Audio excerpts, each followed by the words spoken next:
അപ്പൊ ഇന്നത്തെ ടോപ്പിക്ക് വളരെ സിമ്പിൾ ആണ്. കുറെ പേര് എന്റെ ചോദിച്ചാണ് എന്തുകൊണ്ട് വിദേശ പഠനം. സോ അതിന് കുറെ ആൻസർ ഉണ്ട്.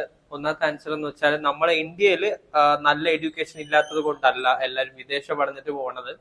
എല്ലാവരും ആവശ്യം എന്ന് വെച്ചാൽ പൈസ ഉണ്ടാക്കുക. ഓക്കെ, സോ അവർ ചെയ്യുന്നതെന്ന് വെച്ചാൽ ഇവിടെ നിന്ന് ഫോർ എക്സാമ്പിൾ ഒരു +2 കഴിഞ്ഞ ഒരു കുട്ടി ഇവിടെ ഒരു ഡിഗ്രി ചെയ്യണതും വിദേശത്ത് പോയിട്ട് ഒരു ഡിഗ്രിയോ അല്ലെങ്കിൽ ഡിപ്ലോമ ചെയ്യണത് രണ്ടും ഡിഫറെന്റ് ആണ്. എന്ത് ഡിഫറെന്റ് ആണ് ഉള്ളതെന്ന് വെച്ചാൽ ഒന്നാമത്തെ കാര്യം ഫുള്ളി പ്രാക്ടിക്കൽ ഓറിയന്റഡ് ആണ്, തിയറി ബേസ്ഡ് മാത്രമല്ല.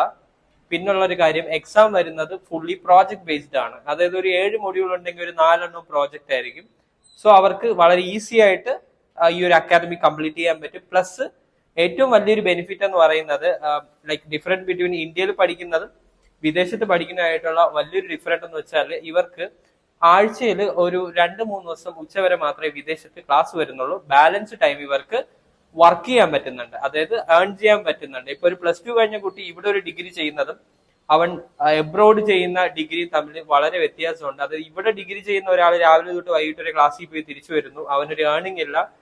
പ്രാക്ടിക്കൽ ഓറിയന്റഡ് ആണോ എന്ന് ചോദിച്ചാൽ അധികം പ്രാക്ടിക്കൽ ഓറിയന്റഡ് അല്ല. പക്ഷെ വിദേശത്ത് പോയി പഠിക്കുന്ന ഒരു ഗുണം എന്ന് വെച്ചാൽ അവന് ഏർണിംഗ് ഉണ്ടാക്കാൻ പറ്റുന്നത് സ്വന്തമായിട്ട് പ്രാക്ടിക്കലി അവൻ ആ ഒരു പ്രോഗ്രാം പഠിച്ചെടുക്കുവാണ്. സോ ഇതാണ് മെയിൻ ഡിഫറൻറ്റ്. പിന്നെ ഇപ്പോഴത്തെ ഒരു ട്രെൻഡ് എന്ന് വെച്ചാൽ പലരും ഇപ്പൊ അതായത് +2 കഴിഞ്ഞ ഒരു 2-3 വർഷം ഗ്യാപ്പ് ഉള്ളവരായാലും ഡിഗ്രി കഴിഞ്ഞ് 5-6 വർഷം ഗ്യാപ്പ് ഉള്ളവരായാലും വിദേശ പഠനം ചൂസ് ചെയ്യേണ്ട മെയിൻ കാരണം എന്ന് വെച്ചാൽ അവർക്ക് പൈസ ഉണ്ടാക്കാൻ തന്നെയാണ്. കാരണം അവർ MBA ആയാലും ഏത് പ്രോഗ്രാം ആയാലും എടുത്ത് പോകുന്ന മെയിൻ ഉദ്ദേശം എന്ന് പറയുന്നത് അവർക്ക് കുറച്ച് ക്യാഷ് ഉണ്ടാക്കുക, അതായത് പാർട്ട് ടൈം ആയിട്ട് വർക്ക് ചെയ്ത് ക്യാഷ് ഉണ്ടാക്കുക, പറ്റുമെങ്കിൽ അവിടെ ഒന്ന് സെറ്റിൽ ആവുക. ഓക്കെ, ആ ഒരു ഉദ്ദേശത്തോടെയാണ് എല്ലാവരും ഇപ്പൊ ഈവൻ എന്നെ പോലും അപ്രോച്ച് ചെയ്യുന്ന എല്ലാവരും മിക്കവരും പറയുന്ന അവരെല്ലാം മെയിൻ ഉദ്ദേശം എന്ന് പറയുന്നത് ക്യാഷ് ഉണ്ടാക്കുക, ലൈഫ് സെറ്റിൽ ആവുക. ഓക്കെ, സോ ഇത് നമ്മൾ ഇന്ത്യയിൽ ഇപ്പൊ ഫോർ എക്സാമ്പിൾ ഇതേ ഒരു കൊണ്ടുവന്നാൽ, ഈ ഒരു സ്ട്രക്ചർ കൊണ്ടുവന്നാൽ ഈ ഒരു എബ്രോഡ് പോകുന്ന ആ ഒരു കുട്ടികളുടെ ആ ഒരു എണ്ണത്തില് നമുക്ക് എന്താ പറയുക കുറയ്ക്കാൻ പറ്റും. അപ്പൊ ഇങ്ങനത്തെ ഒരു സ്ട്രക്ചർ ഇന്ത്യയിൽ കൊണ്ടുവന്നു കഴിഞ്ഞാൽ, പക്ഷെ ഇതുവരെയും അങ്ങനത്തെ ഒരു സ്ട്രക്ചറിലേക്ക് അധികം വന്നിട്ടില്ല. ചില കോളേജ് മാത്രം അങ്ങനെ സ്ട്രക്ചറിലോട്ട് വന്നിട്ടുണ്ടെങ്കിൽ ഇവിടുത്തെ ഏർണിംഗ് കുറവാണ്.